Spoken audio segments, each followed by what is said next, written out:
يا مساء الخيرات على احلى اخوات، معاكم جو كيرو من قناة كرش بوي وفيديو جديد للفنان الجميل اشرف عباقي. قول لنا يا معلم يعني ايه النهارده؟ احنا يا جدعان معانا اجدد مطاعم اشرف عبد الباقي، مطعم طنط. وهو فاتح في الماظه.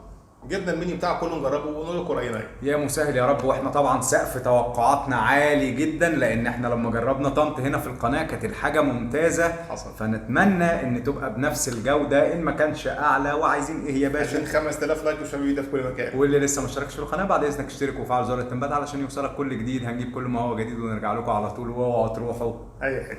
وها قد حضرت الاشياء. هو المطعم كله جوه البوكس ده المفروض.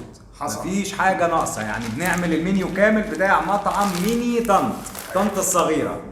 بس هنظبط الحاجه دي كده ونعمل الترابيزه والشو اللي هو بيعمله ده ونرجع ندوق سوا. ونبتدي بقى بسم الله الرحمن الرحيم. زي ما انتم شايفين كده البوكس من فوق عامله لك على هيئه ترابيزه وبتاع جو عالمي. احنا شلناها عشان طبعا ايه ما نضايقكمش بالمنظر. وكل ساندوتش بيجي مكتوب عليه اسمه من بره، فحركه محترمه جدا. وحسبنا الساندوتش تقريبا هيقف ب 55 جنيه. اوكي. بس هو الحجم النونو يعني نونو فوق النونو. هنبتدي اول حاجه زي ما انتم شايفين كده، دي كبده في لقمه عيش صغننه قوي، عليها من بره واحدتين ثلاثه سمسم وشويه حبه البركه. بصوا اللقمه في ايدي عامله ازاي، يعني حاجه تقشعر لها الابدان، بس مليانه كبده. يلا بينا نبتدي باول حاجه الكبده. يلا. كبده بلدي مفيش كلام، يعني نسبه 95% بلدي، عليها سنه عصره ليمونه بس ناقصها ايه؟ طحينه. اهو. ادي في الطحينه، ادي في الطحينه.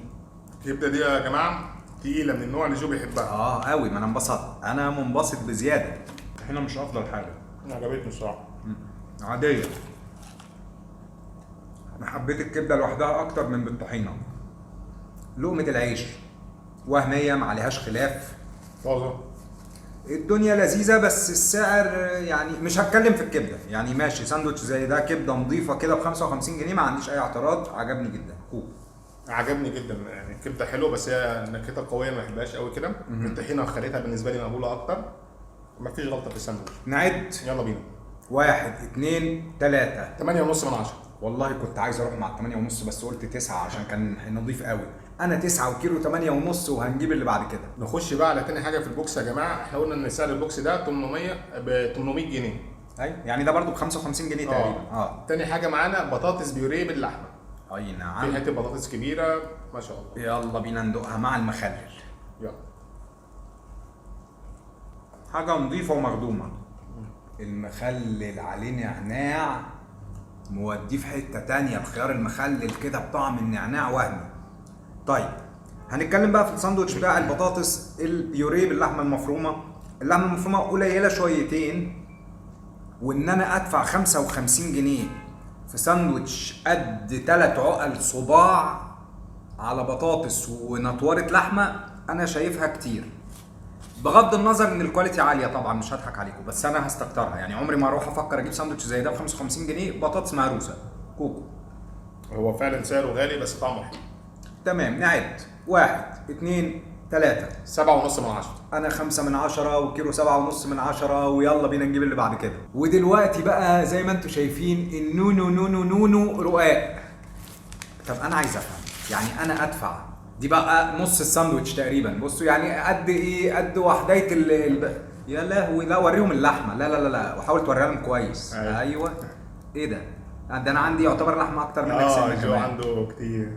لا هي مش كتير، ما تقولش كتير. هي كلها لو حطينا فيها غش لانها لحمه مش هتعمل 20 جرام. يلا بينا ندوق. ده ب 55 جنيه يا كوكو. يا جماعه قد وحدايه البوريو. تمام؟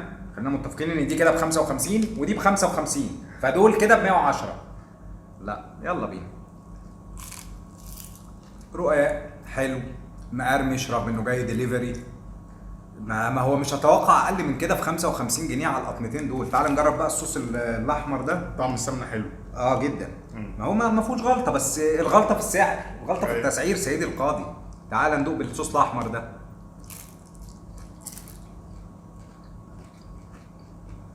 حلو قوي. حلو ده في ناعم. لسه هقول ناعم. طيب نتكلم جد شويه. هي دي تكلفتها كام؟ دي تكلفتها شويه دقيق وحوالي 5 جرام لحم. يعني هنقول تكلفتها يوم ما انا ابقى بجيب يعني اعلى كواليتي 8 جنيه 10 جنيه، ولا انا غلطان؟ انا حاسس كمان يعني اللحمه عندي هنا كانت قليله، ما حسيتش بطعمها من الرقاق. ما بالظبط، انا بقول لك فكره ان هيبقى دي متكلفه تقريبا سكه 8 10 جنيه تقريبا. انا ليه اطلعها بقى للمستهلك؟ انا اسف يا استاذ اشرف والله العظيم انا بعزك جدا والاكل بتاعك بيعجبنا جدا والاكل حلو فعلا، بس التسعير شايفه خاطئ جدا. لما تبقى حاجه تكلفتها 10 جنيه 15 جنيه ابيعها ب 30 جنيه، مش ابيعها ب 55 جنيه. فانا غير موافق على تسعير دي بالذات كوكو. رحت سعرها غلط نعد وما حسيتش بطعم اللحمه، فمش مبسوط منه. 1 2 3 برضه ما هو واحد عشان حلوه، بس التسعير ملوش علاقه بالحلاوه اللي فيه ده، شيء سيء للاسف. يلا بينا بقى نخش ايه بالسجق. انت عندك مليان يا باشا؟ انا عندي مليان. هو مليان. تفضل يا جو. بص هو يعني عندك مليان اكتر سنه، هم عندهم في مشكله في البورشن، في تفاوت في الكميه. طيب يلا بينا ندوق السجق ابو 55 جنيه اللي في لقمه. يلا.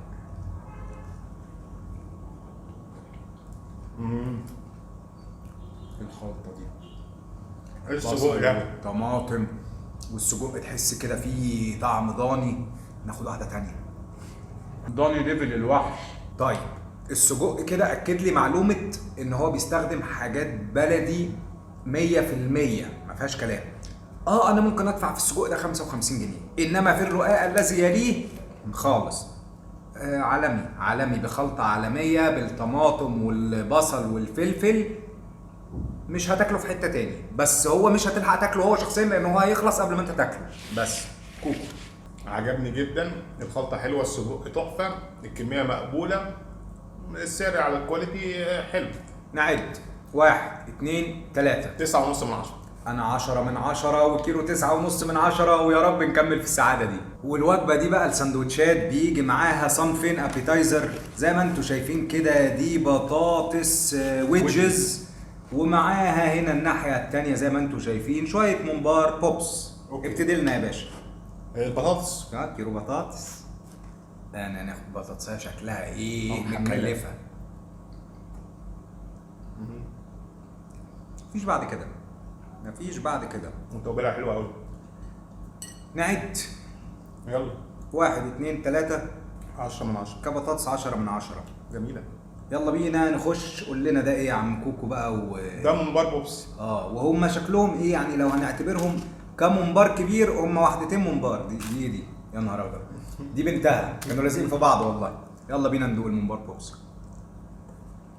هو عنده شيفات محترمه قوي، يعني انت هتاكل هتنبسط، بس في الفلوس هتلاقي حاجات بتضايقك وحاجات بتبسطك. هتزعل. بالظبط. طب هندي الممبار كام؟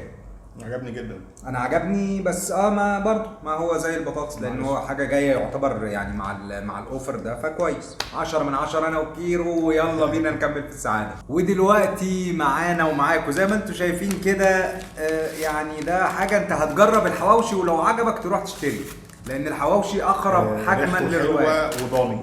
لا ما هو كده اللي خلاه اعمل سجق ضاني، مش هعمل لك حواوشي ضاني ماشي يعني، بس ب 55 جنيه يا كوكو. يلا بينا ندوق. بيتي ليفل الوحش. هو بيتي دي حاجه وحشه؟ احنا بنعمله كده في بيتنا يا عم.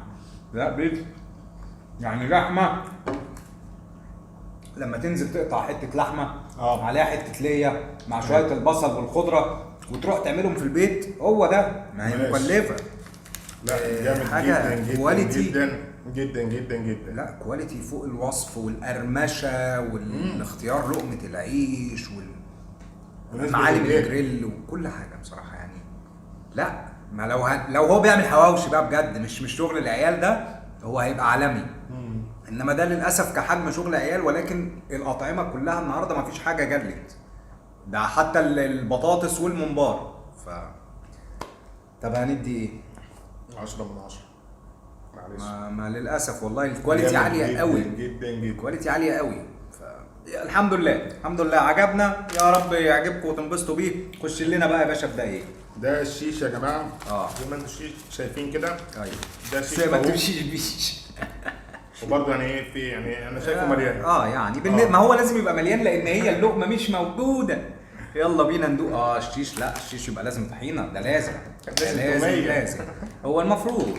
بس يلا الجوده ايه بالموجود. اوكي. ادي حته طحينه وخش على الشيش. وراك دايبه دوب، ولكن التتبيله اضعف ما يكون. ايوه سرقتها انا من على لسانك. انا قلت اخد قطمه ثانيه من غير تعب. لا باينه قوي ان التتبيله مش موجوده يعني. تحس ان هو تبل قبل ما ينزل على الفحم بدقيقتين ثلاثه. ف لا الشيش يعني مش هتنبسط منه، مش تحس طعم الشيش. هو وراك طري ولكن كطعم هو تيست سواء مظبوط. انما التتبيله عايزه تبقى قويه شويه. بالظبط. نعد. يلا بينا. 1 2 3. 7.5 من 10. انا 2 من 10. انت نسيت السعر. عشان ما 55. طبعا. هو سعر في كله. تمام. انا 2 وكيلو 7 واخر ونص. حاجه معانا ونص. واخر حاجه معانا زي ما انتم شايفين كده، ده سندوتش سكالانس لغايه ما يجي لك سندوتش السكالانس. يعني انت تاكله لغايه ما يجي لك السكالانس. ده برضه هيقف ب 55 جنيه. حصل. وربنا ده تهريج، والله العظيم ده تهريج. ده هو شكله ايه متلحس، اسمه ايه ده، حلاوه سبريد مش حلاوه حقيقيه لان مش شايف قطع خالص. ساحت. القشطه ساحت راحت مطرح ما راحت. المفروض العسل بقى. وفي عسل. يلا بينا ندوق.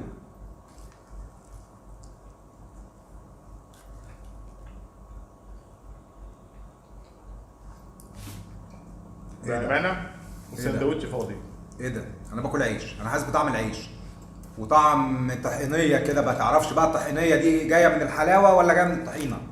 يعني هو طعم طحينيه ايا كان بقى، هل الطحينيه دي حلاوه ولا طحينه؟ لا انا ما اعرفش. لا اكتر سندوتش فعلا انت حاسس ان انت بتاكل عيش. لا يعني بتاكل فيه حاجه. يعني كل حاجه عجبتنا النهارده ما عدا السكالانس. إلا هو الخاتم. ابسط حاجه. بالظبط. والسكالانس ده يعني المفروض كنت ما تجيبه هو فين؟ طالما ده بره الشيف فمش هيطلع حلو. انت عندك الشيفات. ايوه الشيفات بتوع عندك. المشويات واللحوم والفراخ 10 على 10. بتاع الحلو لا اقول له خد بالك يا حلو علشان الحلو مش عشان تبقى حلو. بالظبط. طيب وفي النهايه استمتعنا جدا بالتجربه كطعم، ولكن ممكن كتسعير انا شايفها اوفر شويتين ثلاثه. يعني البوكس ده انا شايف ان هو ممكن ينزل ل 400 450. بس انا هقول لك على حاجه. يعني هو كده يعني ب 800 جنيه النفرين هياكلوا ب 400 جنيه هيشبعوا. نفرين زي انا وانت صدقني ما نشبع. لو احنا جعانين وطالبه معانا اكل ماشي. مش بالنسبه هتاكل وهتشبع. هي غاليه شويه بس هتبقى تجربه حلوه. هي تجربه حلوه سعرها حلو. ففي الاخر نشكر الفنان اشرف عبد الباقي على ما يقدمه. بالظبط على ما يقدمه من كواليتي عالي وحاجه بما يرضي الله. فالله يبارك له. ونرجوه مراجعه التسعير. في ميني طنط كان اسعاره ساعتها حلوه، ما اعرفش بقى لا دلوقتي بقت نار.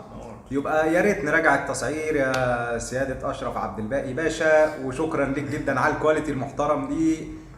وكان فيديو لذيذ. ايوه 5000 لايك وشير الفيديو في كل مكان. واللي لسه ما اشتركش في القناه بعد اذنك اشترك وفعل زر التنبيهات علشان يوصلك كل جديد. ونشوفكم على خير في فيديوهات جديده. وكان معكم جو كيرش بوي وكيرو. سلام.